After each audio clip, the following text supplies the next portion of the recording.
एक बार महर्षि वेदव्यास सरस्वती नदी के किनारे अपने आश्रम में थे। उनके आश्रम में 2 गौरैया रहती हैं। वह उन्हें देखकर हैरान रह गया।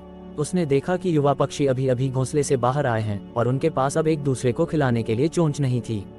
बड़े प्यार से वे बच्चों पर अपनी चोंच रखकर छुपाने के लिए प्यार करते हैं। यह देखकर महर्षि ने सोचा, चूंकि पक्षी अपने बच्चों को इतना प्रेम कर सकते हैं तो मनुष्यों की क्या दशा हो सकती है।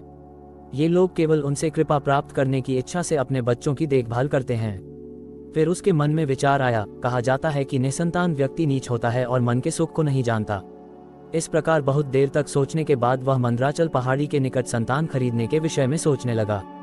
वह इस पर्वत पर गया। वह सोचने लगा कि मैं अपनी मनोकामना पूर्ण करने के लिए किस देवता की पूजा करूं। कौन देवता है जो कृपा करने में कुशल है और सबकी मनोकामना पूर्ण कर सकता है। उसी समय देवर्षि नारद आए और व्यास को चिंतित देखकर पूछा कि वे क्यों चिंतित हैं। इसलिए व्यास ने कहा, मैं यहाँ पुत्र प्राप्ति की इच्छा से पश्चाताप करने आया था, लेकिन मैं यह तय नहीं कर पा रहा था कि किस देवता की पूजा करूं जिससे मेरी इच्छा पूरी हो। तब देवर्षि नारद ने उन्हें उनके पिता ब्रह्मा और विष्णु के बीच हुई बातचीत के बारे में बताया। नारद जी ने कहा, महर्षि, जो प्रश्न आप मुझसे अभी पूछ रहे हैं वही प्रश्न पूर्वकाल में मेरे पिता ब्रह्मा जी ने भगवान विष्णु से किया था। जब ब्रह्मा जी ने देखा कि चतुर्भुज स्वामी, हृदय में कौस्तुभ रत्न, हाथ में शंख, चक्र, गदा और कमल लिए हुए भगवान विष्णु तपस्या कर रहे हैं, तो उन्होंने पूछा, भगवान, आप सर्वत्र और बलवान हैं। मैं जानता हूं कि तुम पर किसी का अधिकार नहीं है। आप अपनी इच्छा से मेरे द्वारा इस ब्रह्मांड की रचना करते हैं और भगवान रुद्र को इसे नष्ट करने देते हैं।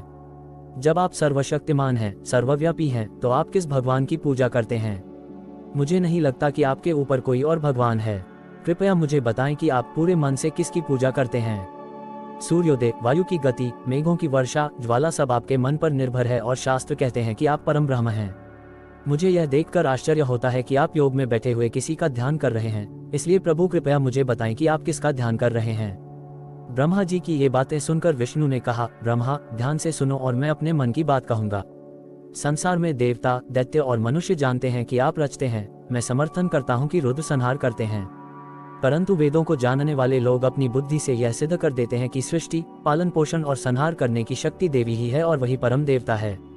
इसलिए मैं हमेशा इसका ध्यान करता हूँ। मैं उसके शासन से मुक्त नहीं हो सकता। आप इसके नियमों को प्राप्त करके संसार की रचना करते हैं। मैं खड़ा होता हूँ और रुद्र संहार करते हैं। उसी शक्ति से मैं प्रलय काल में शेषनाग की शैया पर सोया और सृष्टि का समय आने पर फिर जाग उठा। ब्रह्मा जी, बहुत समय पहले मेरे कान से 2 दैत्यों ने मधु और कैटब को जन्म दिया था। फिर मैंने उनसे 5000 वर्ष तक युद्ध किया, लेकिन मैं उन्हें पराजित नहीं कर सका। क्या आप नहीं जानते, तब मैंने आदिशक्ति देव की सहायता से ही उन दोनों राक्षसों का वध किया था। लेकिन तुम क्यों पूछते हो कि मैं किसकी पूजा करता हूँ? जब धनुष तोड़ने के कारण मेरा सिर काट दिया गया था तब भी आप वहाँ थे और देवी आदिशक्ति की आज्ञा से आपने मेरे सिर पर घोड़े का सिर लगा दिया था। हे ब्रह्मा, इस देवता के अलावा मैं इतने शक्तिशाली देवता को नहीं जानता, इसलिए मैं हमेशा उनकी पूजा करता हूँ।